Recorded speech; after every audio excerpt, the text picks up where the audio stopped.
cousin's family friend, my uncle, you know, they were known in DC for fighting and things like that. So they raised us fighting. So I was pretty good at fighting. So whenever that was called upon, I would be quick to, you know, respond in that way. And that earned me a reputation. In my first poem book, I have a poem called Self-Esteem.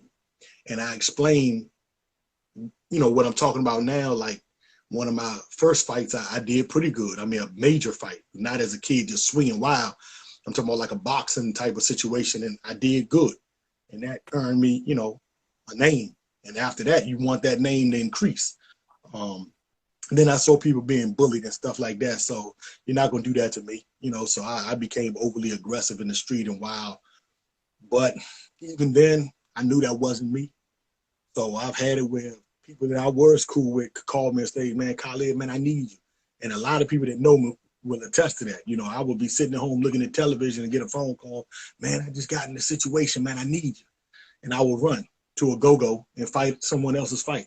I've been on the phone and a guy that I was cool with named Chris would call me and, you know, he's on the telephone. I come from DC to Arlington and he's on the phone talking about the dude on the phone threatening him. I pick the phone up, I talk to the guy, I talk him out the situation, or I challenge him. Either way, I was always there for those that I cared for. So in knowing that I wasn't a monster, but I could act like one, I just, you know, once I failed, you know, with Life in 10, I was forced to sit down. I was forced to ask myself, how do I want to live my life? And I think what really made me change, because when I first was incarcerated, I would play cards and dominoes and chess and checkers, and I would get into fights over silly stuff. People talking slick, people thinking, you know, to me it's recreation. Don't talk slick to me if you beat me. You know what I'm saying? Like, I don't do that. So I realized I couldn't play no more because I can't control you, but I can control me. So I just started playing. And I had a niece, my first niece, Takia. And I have a poem about her in this book called Dear Takia is my niece, my first niece. And her mother put her on at the jail I was in, Fairfax. And her mother brought her to see me and put her on the little metal countertop on that side of the glass. And she was little. And she just turned around and put her hand in the glass. Her mother didn't coax her. She didn't say, that's your uncle. She just set her up there and she turned around and put her hand in the glass. And that right there, I swear, it made me want to get home. It made me want to get home because I was a family man for my younger sister, my brothers, my cousins. I look out for them. You know what I'm saying? So for me to have my first niece and I can't be there for her, no. So I had to force myself to grow. I had to force myself to check my temper, and I did good most of the time.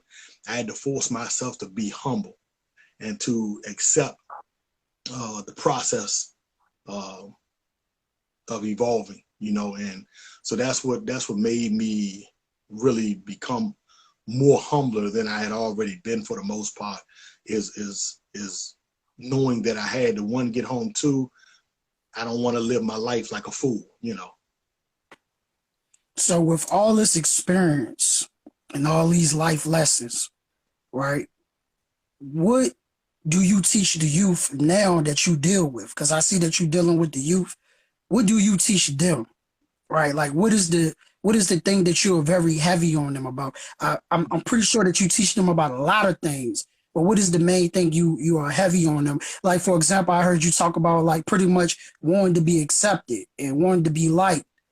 So one thing you realized you was good at was fighting, and that brought a lot of light on you. So to a youth or to a teenager who has that same aggression, right? Like, I just want to tear some up. What advice do you have for them? Well, I was blessed to do a lot of mentoring on the inside. And in truth, I still do a lot of it. You know, I check on a lot of the brothers that I rock with, a lot of the brothers that call me Big Bruh, you know. I check on them, I text them, I call them. I do my best to listen, and when I can offer advice, I do that. I started my own nonprofit. You can't really see my shirt. Lessons Learned. That's my nonprofit right there. And I'm a part of other nonprofits. I'm a part of Catch More Kids. That's a nonprofit that's been around, founded by Chanel Catchmore, and because of her brother having been incarcerated in Newport News, and he was innocent. He's out running.